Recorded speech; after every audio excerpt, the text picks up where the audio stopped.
Assalamualaikum warahmatullahi wabarakatuh. Selamat sore semuanya. Baik Pak, pertama-tama perkenalkan kami dari mahasiswa Universitas Internasional Batam jurusan Ilmu Hukum, yang mana kedatangan kami di sini untuk mewawancarai Bapak selaku perwakilan Satuan Kepolisian Polda Hirut.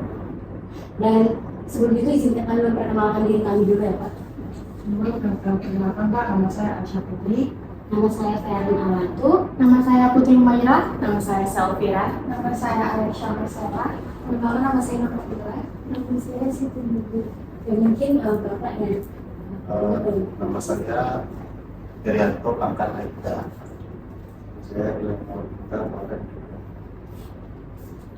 Pak, mungkin kami langsung ke pertanyaan yang pertama. Bapak boleh nggak jelaskan gimana sih latar belakang Bapak, latar belakang pendidikan Bapak, dan bagaimana Bapak bisa memilih profesi sebagai polisi? Kalau latar belakang saya, awalnya saya lulusan SMA.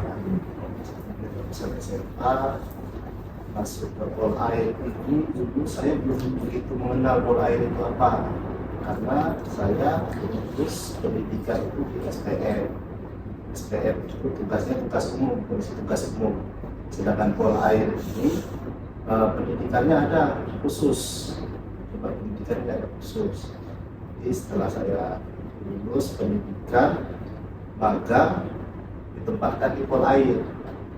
Ditempatkan di Polair, setelah ditempatkan di Polair, itu disitulah saya ikuti jujur pendidikan kedua tetap di Polair. Sekarang terus kenapa saya milih Polair? Ya karena saya ditugaskan di Polair. Awalnya saya juga nggak tahu di Polair seperti apa.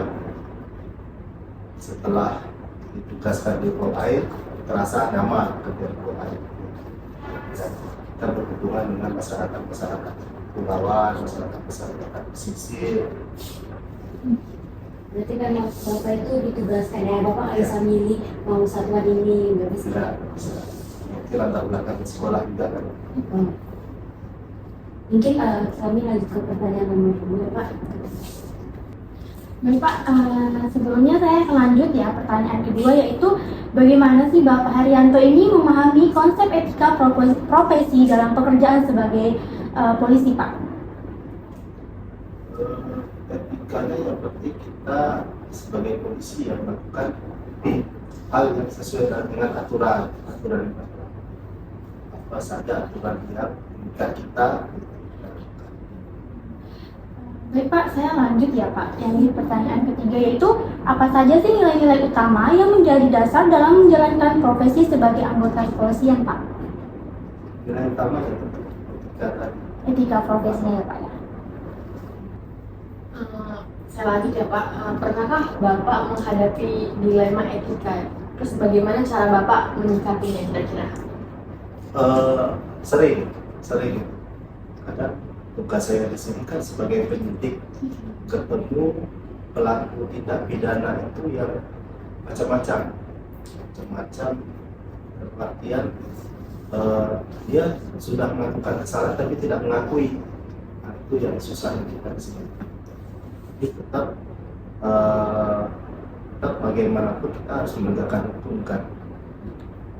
Terus yang kedua, kadang kita dalam penegakan hukum itu terbentur dengan nurani kita. Kadang nelayan yang melanggar itu hanya orang-orang susah kadang kan. Tapi ya kita tetap harus menegakkan hukum atau kita harus sesuai jalur. Pak, selanjutnya, lalu bagaimana proses penanganannya jika ada anggota sesama Bapak yang melanggar etika tadi?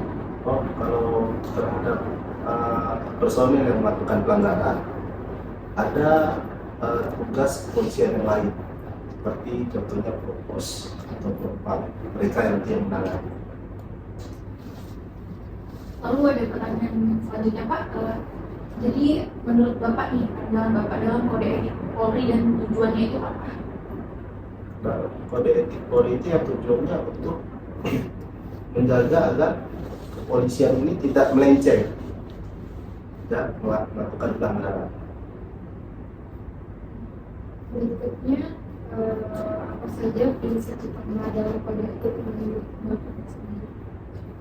Prinsip utama Kode etik Polri. prinsip utama disiplin dalam menjalankan tugas harus jadi. Selanjutnya pertanyaannya itu apa sanksinya jika ada pelanggaran terhadap kode etik yang tadi Bapak sampaikan? Kalau ada pelanggaran terhadap kode etik yang dilakukan oleh anggota Polri, ada macam-macam sanksi. Yang pertama, yang paling pertama bisa dibina tugas, namanya demosi, atau bisa ditunda pangkat, atau bisa ditunda untuk mengikuti pendidikan. Jadi berapa lama waktunya dia tidak boleh mengikuti pendidikan. Dan sanksi yang paling berat dia dipecat, PTDH. Jadi itu tergantung berarti dengan mahasiswa atau pelanggaran. Ya, Mungkin pertanyaan selanjutnya nih Pak, bagaimana kode etik dijalankan dalam praktik sehari-hari Pak? Contoh itu gimana? kalau kode etik dijalankan dalam praktik sehari-hari, dia pengawasan dari propos. Jadi pengawasan dari mulai dia apel, mulai dia berdinas, itu kalau untuk sehari-hari.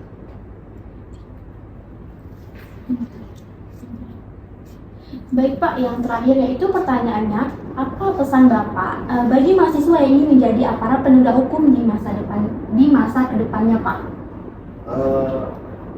Kalau pesan saya pribadi, mahasiswa yang mau jadi anggota Polri, ya berlatih, intinya berlatih, pelajari apa itu Polri, pelajari apa tugas-tugas Polri. Jadi di saat kita nanti sudah jadi Polri, jadi kita tahu kita harus ngapain. Termasuk sanksi-sanksinya kalau melanggar ya? Termasuk sanksi-sanksi kita harus belajar. Iya, kami kalau nggak jadi masuk dalam anggota Polri harus belajar ya Pak? Ya, Sebenarnya kalau masih dalam apapun emang harus belajar. Intinya belajar. Oke Pak Hendrianto, mungkin Pak itu saja pertanyaan dari kami. Sebelumnya kami sangat berterima kasih kepada Bapak karena sudah meluangkan waktunya untuk kami mewawancarai Bapak. Yang mana semoga ilmu yang Bapak berikan kepada kami itu bisa bermanfaat dan bisa kami praktekkan dan kami untuk memenuhi tugas mata kuliah etika profesi hukum. Baik Pak, di sini kami akan tutup. Assalamualaikum warahmatullahi wabarakatuh. bagus.